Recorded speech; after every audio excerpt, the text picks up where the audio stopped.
Hi y'all, my name's Audra and I have Behçet's disease and hypermobility spectrum disorder. I'm doing this channel to inform people about what it's like living with these conditions and to spread awareness for other invisible illnesses. If you're an autoimmune sufferer, you're a warrior. Keep it up.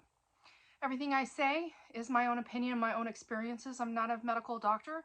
Please consult your own physician when you decide that you want to try any of my tips or tricks. I'm actually just recovering from a cold. I actually got the cold 3 Fridays ago, and unfortunately that cold turned into a sinus infection and upper respiratory infection, and I ended up having to take antibiotics. I try to avoid antibiotics at all possible, and unfortunately this instance I was unable to kick the cold myself, and I had to go ahead and get on some. I didn't make a video because I have a connective tissue disorder. The hypermobility spectrum disorder causes connective tissue issues, and I tend to get very sore throat and I lose my voice easily. So talking can be very detrimental to that, and I didn't feel like making a video. I'm still experiencing some vocal cord issues. That's probably why you can tell my voice sounds differently. And I may cough or clear my throat more in this video, and that's just all part of having to deal with the aftermath of the cold and the upper respiratory infection. So if you hear me coughing, that's why. I just wanted to show you guys some things that I try to do before I submit to an antibiotic.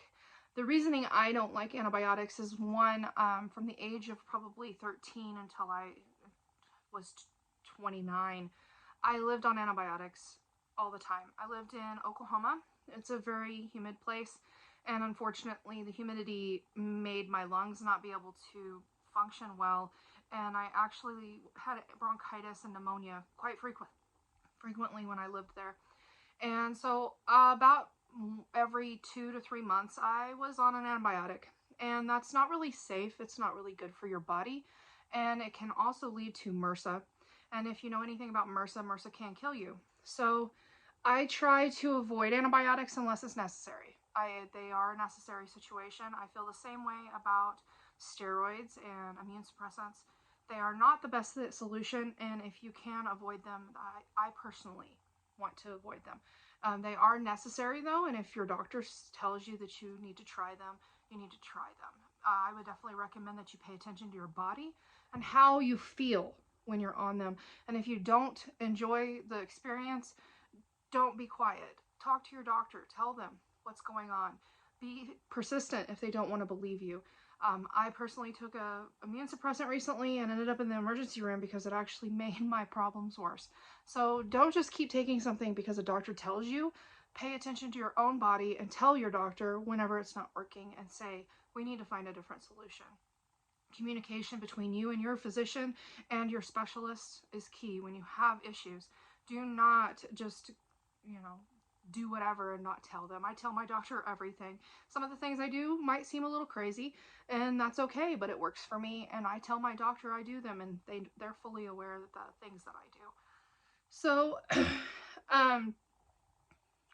some of the things I do as soon as I start getting a cold, normally for me, I get an ear infection first. That's how viruses manifest in my body, is I actually get an ear infection. And my ear started hurting the Thursday before I actually, fully came down with the cold. So my first line of defense is I use eardrops. I like this brand. They are a more natural brand. And I just put 5 drops in my ear. And normally I only do it at night. I'm a tough person though, so if you have to do it more times, then that's fine. Twice a day to 3 times a day, I believe, is what the dosage says. I would follow not only just the instructions on the bottle, but also ask your doctor what they recommend. And then I put cotton balls in my ear at night. At night is the worst for me. For any time I get a cold, anytime if I have pneumonia, nighttime is the worst. I actually during the day can handle my life pretty well, but unfortunately at night sometimes I feel like I'm going to end up at the hospital. But I normally don't. I normally tough it out and I wait it out. So Friday, I actually didn't know I had a cold. I started feeling weak and dizzy and very tired. And I thought I was becoming anemic, which I currently am taking a blood thinner, and that can actually cause anemia. So I called my doctor and told them, and they wanted me to come in and do blood work. Well, the time Monday came, I was sick. And so Tuesday, I went to my doctor, did my blood work, and got tested for COVID and all that. She wanted to give me an antibiotic, but at that time, my mucus was not bad. It was pretty clear. It wasn't sticky. So that's how I normally gauge as to whether I need an antibiotic myself, is I pay attention to what's going on with my body. I'm my own expert. I encourage you to start doing the same. You need to become very familiar with what you can tolerate, what you can handle, and what your body does when you're not feeling well. So I found that, I didn't need it at that moment, and I was doing things to try to help encourage my immune system to battle it myself. And I've won that battle before, but unfortunately, sometimes when you have an autoimmune disease, natural things just don't seem to kick the problem as well.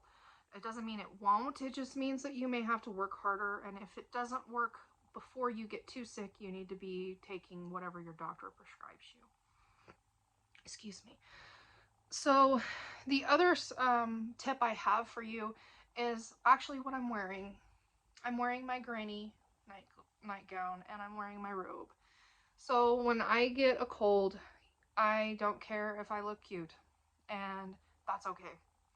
I wear one of those, a flannel grandma nightgown, and I wear my robe, and sometimes I sleep with my robe on. It's important to keep your chest warm and your neck area warm when you are feeling sick. It lets your body work less.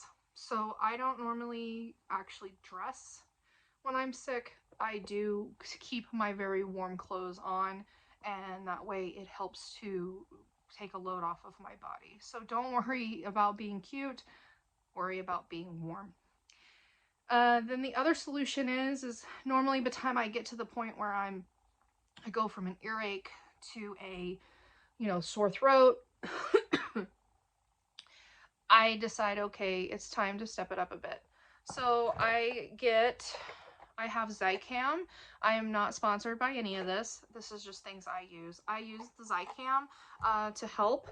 I also get Emergency. I also found at my health food store a emergency substitute that doesn't have sugar in it, and I can't remember the name of it, but it is also a good option. You want to increase your vitamin C. I take about 2,000 milligrams of vitamin C. That's my tolerance. There is such a thing as bowel tolerance when it comes to vitamin C. So when you can't, your body can't process vitamin C anymore, you will have very loose bowels.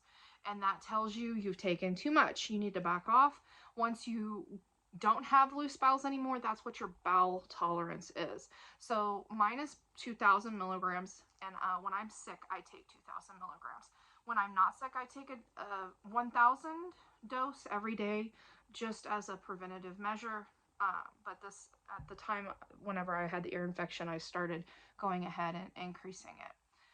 So the Zicam can help to shorten your cold, but once again, with an autoimmune disease, you just never know. You don't know if what you're going to do is going to work.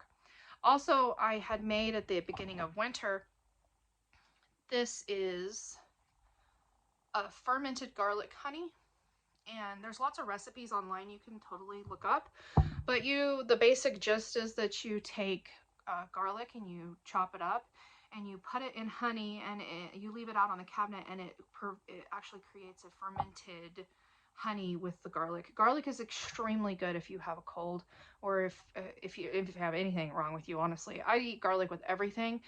You do have to be careful. Garlic can make your stomach hurt if you eat it alone, you consume it by itself.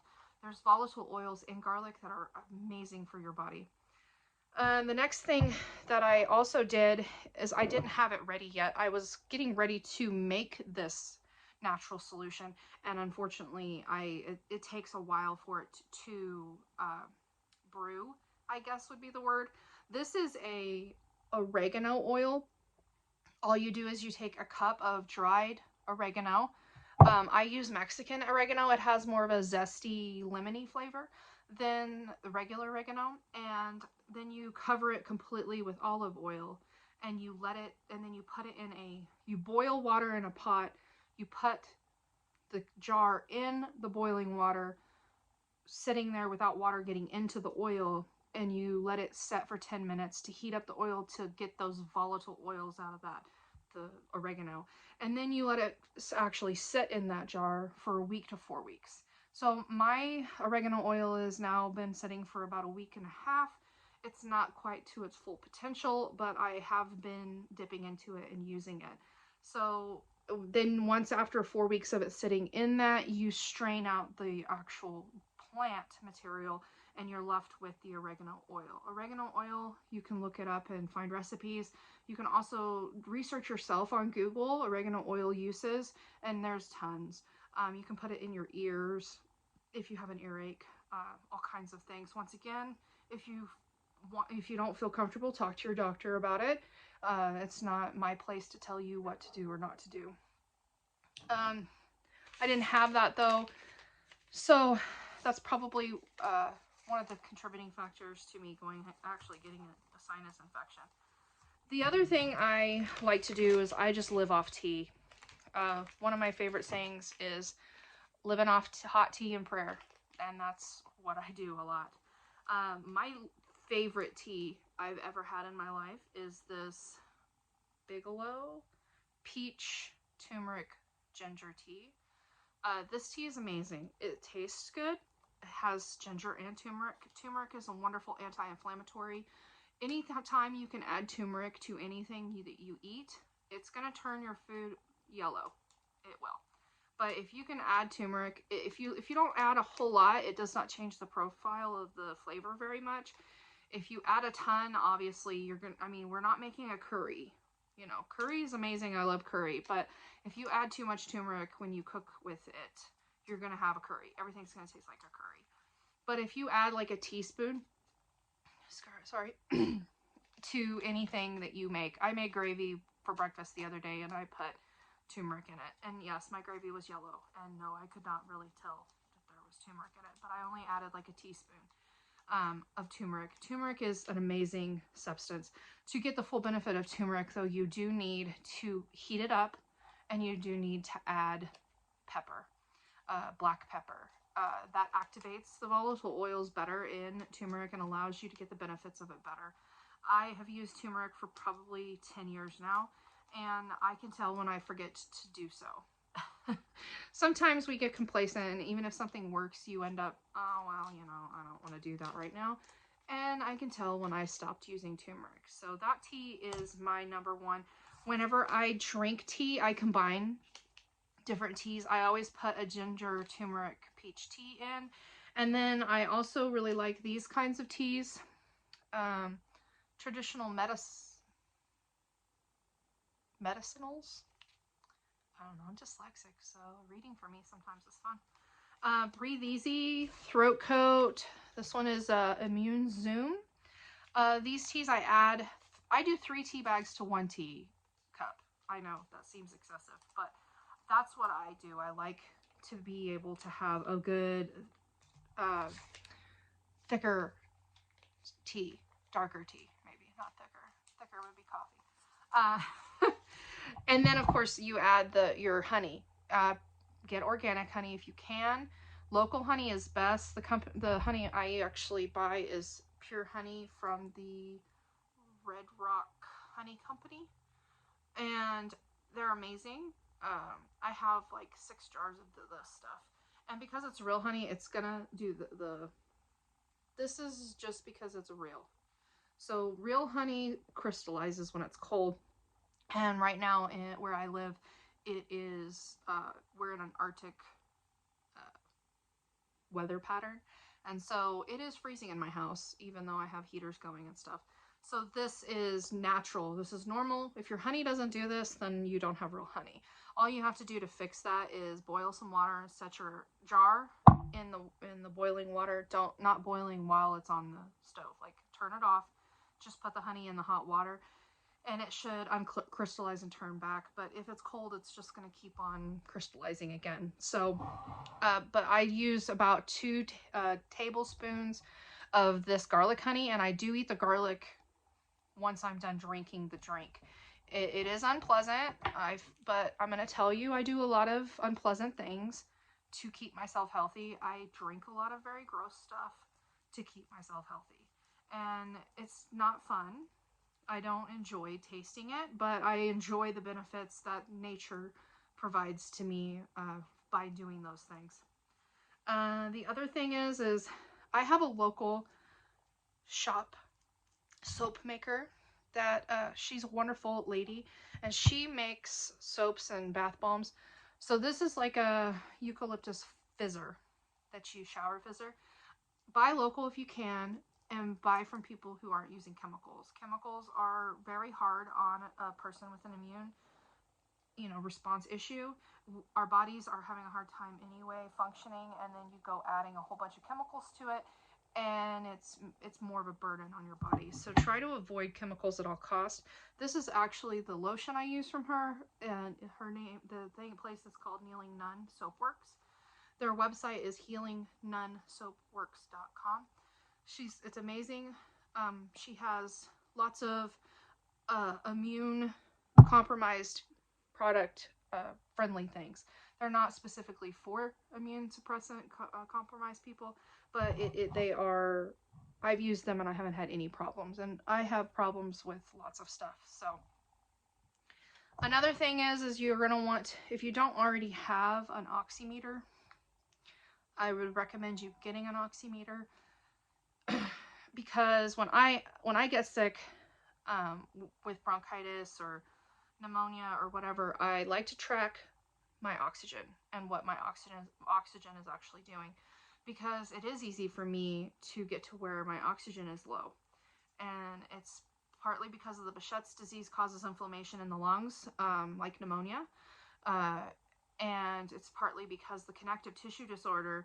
When I get sick, my muscles become weak, my tendons and ligaments become weaker than they already are, and then breathing can be not hard to do, but it is more work because my diaphragm and stuff get tired because I'm sick. So I can have low oxygen, and you want to be tracking that. And if your oxygen goes too low, medically they recommend anything below 90, you need to be in the hospital. You need to call your doctor. You need to, get with your doctor. Personally, me, I know what my, level is. My doctor, I call them immediately when I'm having oxygen problems, and we normally address it. I don't have to go in, and I'm able to resolve the problem at home myself I have an oxygen machine and stuff that I use in emergency situations. But if you do not have that, you need to either establish that with a physician, or you need to go to the doctor if your oxygen gets low. I also use, this is a generic brand, but like Vicks Vapor Rub kind of situation. Once again, I'm really looking into finding one that is not got a lot of chemicals in it. This one actually doesn't have too much bad stuff in it, but some of those products do. My husband bought me a lotion Vicks, and it is full of perfume and just all kinds of stuff, and that's not okay. I'm not going to use that. So, like I said, chemicals, staying away from chemicals. Then, my ear infections caused me severe pain. I didn't have my tonsils taken out till I was 20 years old, and I had strep throat from the age of 10 till I was 20. So that's 10 years of strep throat. My tonsils were the size of golf balls. The doctor that took my tonsils out he said he'd been doing it for 30 years himself, and his partner had been doing it for 20, and they'd never seen anybody with golf ball sized, tonsils. Not that other people don't have that, issue, but it was unusual for them to see. So when they took out my tonsils had been pushing on my ear canals and made them go up like a baby. So when we're born, our ear canal goes upward instead of downward to drain. So mine were actually like a baby's ear. And now I get ear infections much easier because that scar tissue still kind of pushes up on that. But I have scars from my ear down to here. They could not close it up. I had open holes in my throat after they took my tonsils out. There just wasn't enough tissue for them to stitch. If they would have, I would have coughed and just ripped it open anyway. So I had giant craters in my throat down here. When I drank fluid, it pulled in there, and I had to like knock my head back and drain it all out. It was literally the worst experience I've ever had. So when I get ear infections, it is it's painful from here all the way down to here. And so I've showed you guys this before. The arnica salve from Super Saver salve, it has cayenne pepper in it. That is what I like. It burns. If you're not tough and you can't handle burning, be careful. And if you get this on like the fleshy, fatty parts of your body, it really burns. So, but for me, I like that. It takes away it makes me think about the burning instead of the, pain I'm actually experiencing. And cayenne pepper actually increases circulation to the area, which makes blood flow increase. And when we have increased blood flow, we have increased nutrients going to that site. We have a decrease of inflammation because the blood is actually sweeping away the junk that's in there that's causing the pain and inflammation. So if you can handle the burning, you're getting a better benefit from using something like that than you are, say, like BioFreeze or something. I try to stay away from BioFreeze and that kind of stuff when I have a cold, because it does make me feel cold, and I'm already not like feeling great, and I'm not feeling warm. Behçet's disease causes, I've explained before, a decrease of blood circulation already, and so when I get sick, it's worse. And when I use cold products that make me feel cold, it doesn't help me any. It makes me feel worse. So hot stuff makes me feel better. That doesn't mean it's going to make you feel better. You may feel like you're going to die because you feel like you're on fire. But I personally, I like it. So, and then eucalyptus oil, get you a big humidifier if you can handle humidity. I tend to be careful about humidity because I get pneumonia really fast using humidity. I actually have to sleep with a CPAP machine because I have severe night asthma. They thought, they just knew I was going to have sleep apnea, and I did not. I had 2 sleep studies done, so I did not snore a single time, and I did not stop breathing, but I coughed all night long. Before I could go into REM sleep, my body would wake me up coughing. So I spent probably about 2 years of my life never going into REM sleep because I just coughed all the time. And it was miserable and it was horrible. And so they gave me a CPAP machine. And now, because it prevents me from having the coughing episodes, I'm able to sleep, and I'm getting much better sleep in my life now. But I don't use humidity in it because I can't. So you have to pay attention to your body. If something makes it worse, don't do it. I don't use a humidifier very frequently. If I'm having a lot of, if my nose isn't dry and I'm not experiencing dryness, I don't use humidifiers much. You can still use eucalyptus though, old school. You get a long sock or a bandana, and you pour some eucalyptus oil. It might eat through your clothes. I've had it eat through, good eucalyptus oil will eat through a bandana. I've had that they get holes in them. So if you wanted to do cotton balls and then wrap it around, and then you take the bandana and wrap around the cotton balls and then put it around your neck, that is really beneficial. Eucalyptus helps to clean your lungs. So you breathe it in, and it actually stimulates your lungs to clean themselves. It's a wonderful substance. I've had it since for probably about 10 years. And when I'm really sick, I do put it in a humidifier. So a good humidifier that can handle essential oils, make sure you get one that can handle essential oils. If you just have a plain humidifier and you put essential oils in it, you're going to burn your plastic. The essential oils are very volatile, is the word they use, which just means corrosive and too potent. So never ingest essential oils unless you know that it's safe to do so. is therapeutic, and it's an oil that you can do that with if you buy essential oils.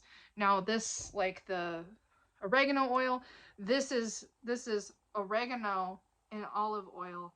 This isn't essential oils. Essential oils are gotten a different way, and it is a concentrated, potent substance. So always be careful with essential oils. I bought straight oregano oil one time and I tried it, and it was not a good experience. So you have to be like essential oil. I bought an essential oil oregano, and it was not a good experience for me. I didn't like it. So you have to be careful what you do, and how you treat yourself. Do research. Get on the internet. Do research about this stuff yourself. Do not just take my word for it. Become your own expert. I cannot stress that enough. Other than that, I try to eat healthy. Chicken noodle soup. I'm gluten intolerant, so I don't actually use noodles. I just say chicken noodle soup because that's something, you get used to saying that your whole life, and then that's what you say. So I just make a homemade broth with celery, carrots, onions, garlic, and chicken, and I eat that for like a week. And I put turmeric and ginger and lots of black pepper in it, cayenne. You can put a little cayenne in there. Cayenne pepper is an amazing herb. You cannot overdo on cayenne. It will, yeah, it's hot. You're going to burn. But it is a wonderful substance to add to everything that you use. So the other thing I wanted to talk about was antibiotics. So I am on my last day of this antibiotic. I didn't bring it in here, so I don't know which one I'm on. I am allergic to penicillin and all derivatives of penicillin now because I took antibiotics so much as a young person, and now I am no longer able to take penicillin. So that's another reason that I try to avoid taking antibiotics, is because honestly it's dangerous. I could end up not being able to take any antibiotic in my life if I'm not careful. So that's why I'm diligent about trying to let my body get over it itself before I go ahead and bite the bullet. Antibiotics, you have a very delicate balance in your body, and antibiotics destroys that balance. Right now, sitting in your chair, you have trillions of bacteria and fungus and microorganisms living on you and inside of your body. Our body utilizes these to help it function properly, digest our food, clean up dead cells. It's a very delicate balance. If you are germaphobe, I apologize. Unfortunately, you are a walking petri dish. It's just how we are made. We are intricately and delicately designed, and that is what our body utilizes to help it, is the symbiotic relationship between bacteria, fungus, and microorganisms. So when you take an antibiotic, you actually kill all that. All of it. You kill all the good and all the bad. So we got to get rid of the bad. We do. But unfortunately, when you kill off all the good and then you don't fix it after you take an antibiotic, you can actually get even more bad. And normally the bad that takes over is called candida, or yeast is what you might be more familiar with. So I haven't had any yeast problems in a long time because I started taking probiotics and doing a lot of gut health situations. I used to get a yeast infection at least once a week. I mean, not once a week, I'm sorry. Once a month, I would get a yeast infection. And it's miserable if you're a woman and you've ever had a yeast infection anywhere. I've had yeast infections on my leg, not in like my underarm or my private area. My leg, on my skin, on my leg. That's how out of whack my body was probably about 5 years ago. I was on the depot shot, and for whatever reason, the depot shot and I did not get along, and it was making me, every time I was getting the depot shot, I was getting this yeast infection on my thigh, my lower thigh area, not anywhere near where skin touches and it's moist. So yeast infections can happen anywhere. You can have them anywhere. You can have them in your mouth. You can have them under your arms. You can have them in your neck. I've seen people that have them in their neck area. You can have yeast infections in your ears. So how do we prevent this catastrophic failure of our, microorganism beneficial situation. You take probiotics. You eat probiotic food. You eat things like kimchi, kefir, yogurt, those kinds of stuff, fermented things. So I normally don't do it while I'm on antibiotics. I normally I don't take my probiotic. It's an expensive probiotic. I don't take it while I'm on antibiotics. And the reason is because it's pointless. Anything that you consume while you're on an antibiotic is going to die. The only thing I would recommend is if you don't have already good gut flora, I would recommend eat 2 hours after or before you consume the antibiotic.